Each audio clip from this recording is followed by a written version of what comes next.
नमस्कार, मी अशोकराव जाधव, माजी अध्यक्ष सामाजिक न्याय विभाग महाराष्ट्र प्रदेश काँग्रेस आणि शेतकरी कष्टकरी संघटनेचा संस्थापक अध्यक्ष महाराष्ट्र राज्य।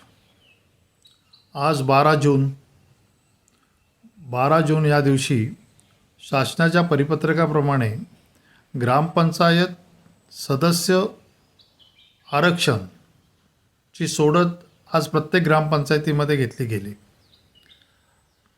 आम्ही ग्रामपंचायतीमध्ये म्हणजे मी माझ्या गावात कुसुम गावी उपस्थित होतो, त्यावेळेला काही प्रश्न उपस्थित केले। त्यावेळेला एक जाणवलं की सर्वच माहिती सोडत करणाऱ्यांना च्याकडे आहेच असं नाही। एक गोष्ट त्याच्यातून निश्चित झाली की आपण सगळ्यांनी मिळून ग्रामपंचायत सदस्य सोडत करत असताना आमच्या आजच्या ग्रामसभेमध्ये आम्ही एक मागणी केली की रोटेशन पद्धतीने ग्रामपंचायत सदस्य सोडत झाली ही मान्य आहे, परंतु लोकसंख्या वाढीप्रमाणे जिथे 7च्या ठिकाणी 9 सदस्य व्हायला हवे होते, 9च्या ठिकाणी 11 सदस्य व्हायला हवे होते, परंतु ते न होता मागील जिल्हा परिषद, पंचायत समिती आणि विधानसभेच्या निवडणुकीप्रमाणेच मतदान होईल। त्यामुळं वाढीव मतदारांचं मतदान याच्यामध्ये घेतलं जाणार नाही असं लक्षात आलं।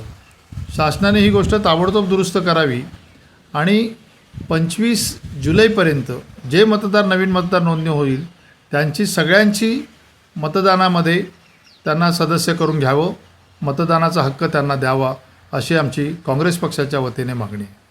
दुसरी मागणी अशी आहे की आज ग्रामपंचायतीमध्ये जी जनरल सभा होती त्याच्यामध्ये आम्ही ठराव असे घातलेत आणि माझी विनंती अशी आहे की काँग्रेस पक्षाच्या आणि सर्वच राजकीय पक्षांनी यामध्ये असे ठराव घालावेत की महाराष्ट्रामध्ये उद्याच्या होणाऱ्या ग्रामपंचायतीच्या ज्या निवडणुका आहेत या सर्व निवडणुका ह्या बॅलेट पेपरवर घेतल्या पाहिजेत आणि बॅलेट पेपरवर निवडणुका घेतल्या तरच खऱ्या अर्थाने लोकशाही काय आहे, कोणाचं किती मतदान आहे कळेल।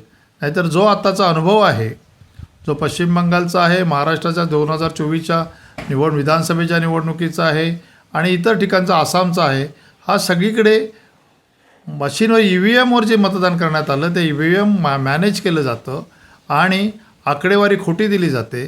त्याचबरोबर अजून एक शंका व्यक्त करण्यात आली की बऱ्याच लोकांची BLO काही ठिकाणी काही जे अडचणीचे मतदार आहेत त्यांची मतदार यादीतून नावंच वगळण्यात येतील। त्यामुळं आपण सगळ्यांनी मिळून, सर्व कार्यकर्त्यांनी मिळून याच्यावर लक्ष ठेवणं गरजेचं आहे।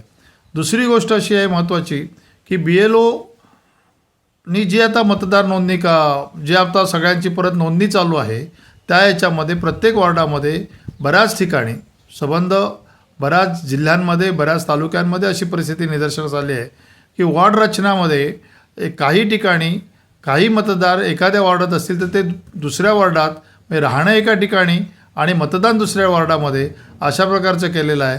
ते सुद्धा होता कामा नये म्हणून कार्यकर्त्यांनी जागरूक राहून आपण सर्वांनी मिळून BLOला आणि निवडणुकीच्या ग्रामपंचायतीतले ग्रामसेवक असतील, तलाठी असतील किंवा अन्य कोणी जे अधिकारी त्या वॉर्डातले असतील त्यांच्याशी सहमत होऊन त्यांच्याशी चर्चा करून आपण आपले मतदार नोंदवणं गरजेचं आहे। एवढ्यासाठीच आजचा हा व्हिडिओ केला। जय हिंद, जय महाराष्ट्र। टाइम्स डिजिटलला लाईक करा, शेअर करा, सबस्क्राईब करा आणि बेल आयकॉन दाबायला विसरू नका। Times digital.